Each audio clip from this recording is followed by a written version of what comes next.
My name is Matt Vriesman. I'm a history teacher and I'm the recipient of the 2025 Casey Award. My whole life I wanted to be a history teacher. Well, I always say this, but I wanted to be the shortstop for the Detroit Tigers. Didn't even start in high school, so I realized that I would have to do my fallback, which is a pretty great fallback. I love being a history teacher. My mom was a teacher, and so my whole life I was exposed to the joy of reading and stories and reading historical markers on the side of the road around Michigan. I've had a fascination with the past my whole life. The older things are, the more interesting they are to me. In 2023, I was named the National History Teacher of the Year by the Gilder Lehrman Institute, which was such an incredible honor. It's one thing to tell the story of American history, like on the national scale, but it seems more distant. And if you can explain the national themes to students and you can use stories that happened here on the streets that they recognize and that they understand, just all of a sudden you have so much more buy-in from students. You'll start hearing comments from students like, what? Oh, I go to church over there. Like, my grandma lives over there. Wait, I know where that is. My bus stop is right there. I think the ultimate goal of a social studies teacher is to get students to understand that the way that our world is right now didn't have to be this way, right? Our reality is based on choices people made in the past.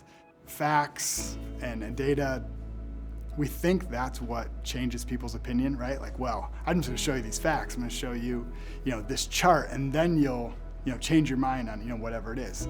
But it's stories. Like, stories have the power to kind of open people's minds or change people's hearts. And I think the museum understands that. I talk in hyperbole a lot of this was the coolest thing I ever did, this is the coolest thing I ever did. Well, just this spring, maybe that was really the coolest thing that we did.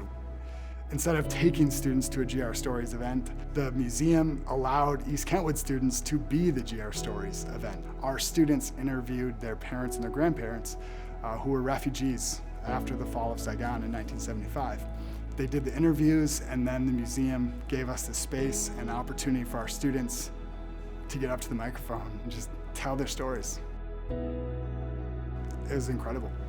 And they range from why they are so proud to be at East Kentwood Falcon, why they are so proud to be an American and proud of being from Grand Rapids, to also having our students, teenagers, remind the audience, by the way, like, Vietnamese refugees made this a better place to live for everybody. Like, the Asian Student Union at East Kentwood High School is making East Kentwood High School a better place for all students to go to school. It was such a beautiful night. And then to see them come back to their seats. And but just to see them come back to their seats, and then they're just like all holding hands, and then the tears came. So I can't hold my composure right now, but just to see them get up there and speak their truths so powerfully. And to be a teenager and have that poise, and then to sit down with their peers and hold hands and start to cry. It's like, okay, that was the coolest thing I've got to be a part of. And so it's always getting my students more curious in their own history, how their own family history connects to this place, and then having partners at the Grand Rapids Public Museum who help me not only tell those stories, but also help my students tell their stories, which makes the history of Grand Rapids more complete, and that's a great honor to be a part of. This is our place where we find meaning in the past of West Michigan, and the museum is actively always looking for, to collect more stories. And as teachers, we should all be aware of that, right? And our students and their families and the stories, like, it's an incredible resource. And so hopefully this award and my receiving this for doing that work can encourage more and more teachers to build partnerships with the museum and just to make education in West Michigan that much better for the students.